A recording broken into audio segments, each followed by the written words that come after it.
안녕하십니까? 하늘숲 새벽 묵상 시간에 오신 여러분들을 진심으로 환영합니다. 오늘 함께 나눌 말씀을 나누도록 하겠습니다.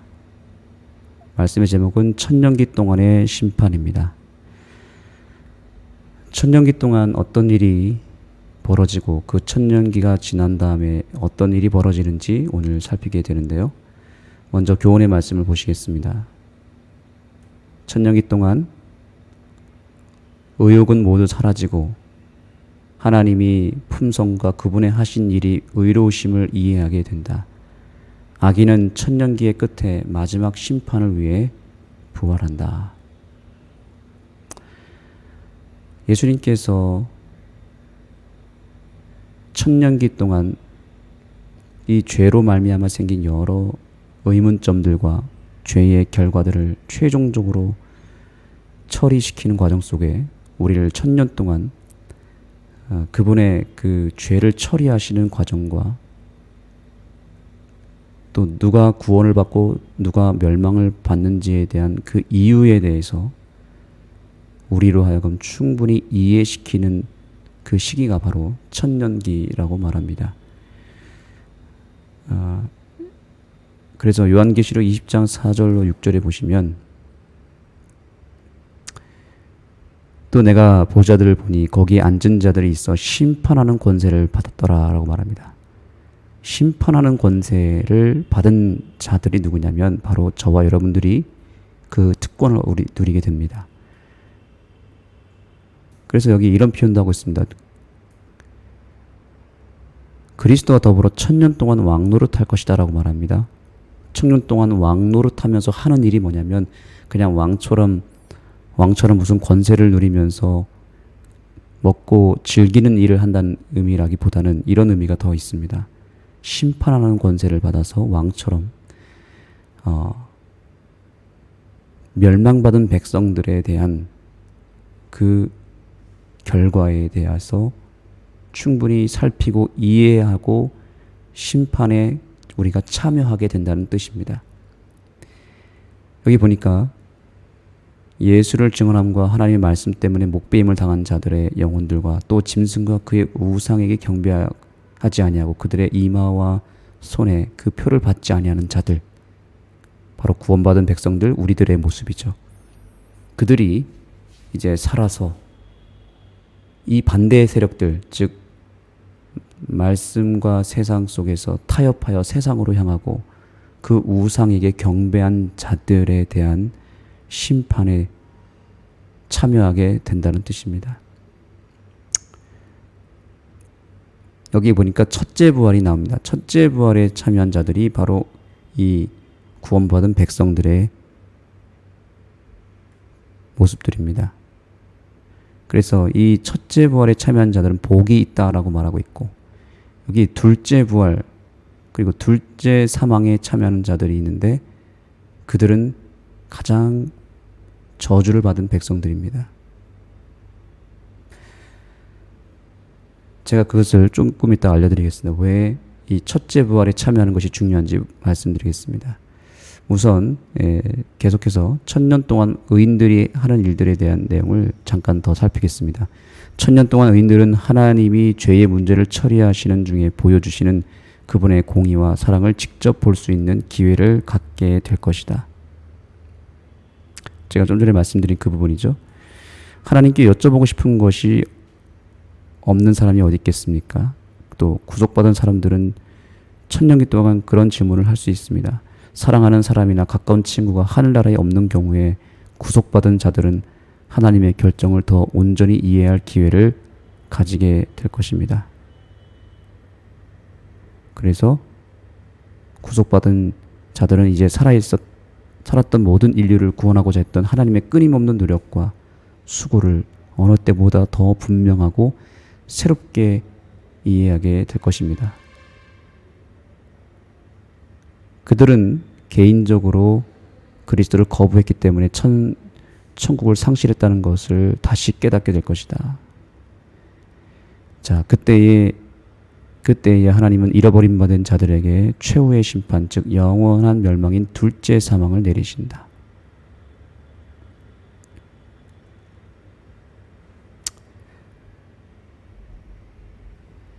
예, 그래서 이제 요한계시록 20장 7절 9절을 보면 천년이 참에 사탄이 그 옥에서 놓여 나와서 땅의 사방 백성 곧 곡과 마곡을 미혹하고 모아 싸움을 붙이리니 그 수가 바다의 모래 같으리라. 그들이 지면에 널리 퍼져 성도들의 진과 사랑하시는 성을 두르매 하늘에서 불이 내려와 그들을 태워버렸고, 둘째 부활과 둘째 사망에 참여하는 백성들의 운명이 나타납니다. 우리가 알아야 될 사실은 의인들의 부활은 예수님이 재림하실 때 일어나는데, 그것은 첫째 사망, 첫째 부활에 참여하는 자들입니다. 바로 저와 여러분들이 그 자리에 참여하게 될 것을 믿습니다. 그런데 둘째 사망과 둘째 부활에 참여하는 자들은 언제 그 일이 벌어지는가? 예수님 재림의 때가 아니라 재림하신 이후로 1000년 뒤에, 즉 예수님 삼림이라고 하죠. 세 번째 오셨다고 해서 삼림이라고 하는데, 삼림 때에 벌어지는 그 날에 바로 악인들이 사단과 함께 둘째 사망에 참여하게 되는데, 이것은 다시는 부활이 보장되지 않은 영원한 멸망을 의미합니다. 자, 그런데 놀랍게도 여기 교재에도 나오지만 계시록 20장 7절로 9절을 읽어보면 그들이 성이 하늘에서 삼림 때 성이 내려오는데, 성을 보고 사단이 그때 부활한 악인들, 둘째 부활에 참여한 악인들과 함께 마지막으로 한 번 더 하늘 정부를 향해서 끝까지 발악을 하며 공격을 하는 모습들이 나타난다는 것입니다. 그때 이제 하늘에서 불이 내려와서 사단과 그 악인들을 완전히 소멸시켜서 그들이 멸망받을 수밖에 없는 이유가 그때 다 드러나게 됩니다. 끝까지 하나님을 거절할 뿐만 아니라 예루살렘 성이 내려오고 예수님이 나타났음에도 불구하고 예수님을 향하여 공격하는 그 사단의 모습, 그리고 악인들이 그것을 따라가는 모습들을 온 우주가 보게 되면서 그들이 멸망받을 수밖에 없는 결정적인 이유를 그날에 보게 될 것입니다. 그래서 첫째 부활에 참여하는 자들이 반드시 되어야 됩니다. 둘째 부활에 참여하는 자들은 정말로 불행합니다. 그래서 내가 만약에 이 땅에서 살다가 죽었을 때 첫째 부활에 참여하느냐 둘째 부활에 참여하느냐가 상당히 중요한데, 이것에 대한 차이는 아주 간단합니다. 만약에 부활했을 때에 예수님의 재림의 모습이 보이면 내가 구원받은 것입니다. 그런데 예수님이 보이지 않고 성이 내려오는 모습을 보인다. 그 모습이 보인다면 나는 둘째 부활에 참여한 것이 되기 때문에 그때는 멸망이 곧 임할 것이기 때문에 가장 불행한 마지막 최후의 날이 될 것입니다. 그래서 우리는 기도해야 됩니다. 하나님, 제가 부활했을 때 예수님의 발이 보이게 해달라고요. 예수님의 발이 보이면 나는 예수님을 공중에서 맞이하게 될 것이고요. 성이 보이면 그것은 끝입니다.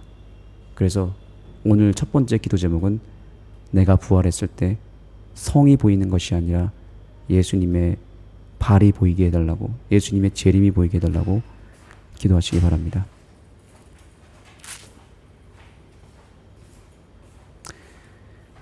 사탄과 그의 천사들은 죄의 치명적인 결과를 생각하며 외로이 남아 있었다. 천년기가 끝날 때 죽었던 악한 자들은 심판과 최종 형벌을 받기 위해 부활한다. 이게 둘째 부활입니다. 절대로 받지 말아야 될 부활입니다. 좀 전에 설명드린 이 부분도 꼭 기억하시기 바랍니다. 사탄이 악한 자들의 거대한 무리를 보며 그들이 부활했을 때 사탄이 갑자기 반란을 또한 일으킵니다. 우리로 백성들로 하여금, 악인들로 하여금 하늘 도성을 공격하자고 부추긴다고 여기 예언하고 있는데, 이것은 마지막 사단의 발악이죠. 성을 둘러싼다고 하는데 이 성은 실제 성입니다. 예루살렘 성이 실제로 예수님이 세 번째 삼림하실 때 하늘에서 이 땅으로 내려오게 됩니다. 이것은 상당히 중요한 내용입니다. 자, 여기 요한계시록 21장 2절의 말씀 보겠습니다. 또 내가 보니 거룩한 성 새 예루살렘이 하나님께로부터 하늘에서 내려오니 그 준비한 것이 신부가 남편을 위하여 단장한 것 같더라. 이것은 실제 성이기 때문에 이것이 의미하는 바가 상당히 큽니다. 예루살렘 성이 내려온다는 말은 무엇을 의미할까요? 놀랍게도 이 땅이 마지막에는 온 하늘의 수도가 된다는 사실입니다. 수도에 예루살렘 성이 있고 그 수도 안에 거룩한 보좌가 있지 않습니까? 그것이 지금 우주 중앙에 있는데 예수님이 삼림하실 때에는 그 수도가 그대로 떠올라서 이 지구로 내려온다는 것입니다. 유일하게 죄에 오염되어서 수천 년 동안 사단에게 속아서 가장 심하게 더럽혀지고 타락했던 그야말로 사단의 그 활동이 가장 활발하게 일어났던 생지옥 같았던 이 지구가 천년기가 마칠 때에는 온 우주의 수도로 바뀌게 된다는 것입니다.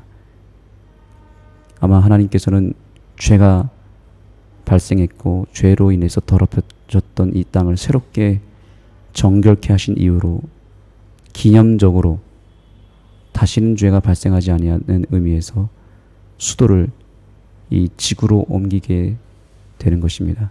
이 지구가 온 우주의 중심이 되고 온 우주의 수도가 된다니 이것이 말이나 된 일입니까? 그런데 그 말도 안 되는 일들이 예수님의 삼림의 때에 벌어지게 될 것이고 바로 그때 그 장면 속에 그 현장에 저와 여러분이 있게 될 것이라고 예언하고 있는 것입니다. 그러므로 우리는 무슨 일이 있더라도 반드시 우리가 부활했을 때 혹은 우리가 예수님을 맞이할 때 최종적인 심판이 아니라 구원의 날, 재림의 날에 꼭 승천하게 되기를 소망합니다. 그래야만 우리가 예수님과 함께 다시 이 땅으로 예루살렘 성과 함께 다시 이곳으로 내려오게 될 것입니다. 그리고 이 지구에서 우리의 원래 고향에서 영원토록 행복하게 예수님과 함께 구원받은 백성으로서 살게 될 것입니다. 우리가 하늘나라 가면 3번 놀란다고 합니다. 절대로 구원받지 못할 사람이 구원받지 못할 것이라고 내가 생각했던 사람이 하늘에 와 있는 것을 보고 첫 번째 놀란다고 합니다. 두 번째, 이 사람은 반드시 구원받을 것이고 분명히 하늘나라에 갈 것이라고 여겨졌던 신실하고 믿음이 좋았던 사람이었는데 정작 그 사람이 하늘나라에 없는 것을 보고 두 번째 놀란다고 합니다. 세 번째 놀라는 게 있는데 그것은 바로 나 같은 죄인이 구원을 받고 예수님의 은혜 속에 하늘 도성에 입성하여 1000년 동안 왕노릇하고 또한 예루살렘 도성과 함께 다시 이 땅에 내려오게 되는 그 특권을 바로 나 같은 죄인이 누리게 된 것을 인해서 세 번째 놀라고 감사하게 된다라고 엘렌 G. 화이트는 묘사했습니다. 그러므로 우리는 그 천년기 동안 절대로 구원받을 수 없었던 사람이 왜 구원받았는지, 그리고 꼭 구원받았어야 될 사람인데 구원받지 못한 내용을, 그 이유에 대해서 천년기 동안 살피게 될 것입니다. 여하튼 저와 여러분이 예수님과 함께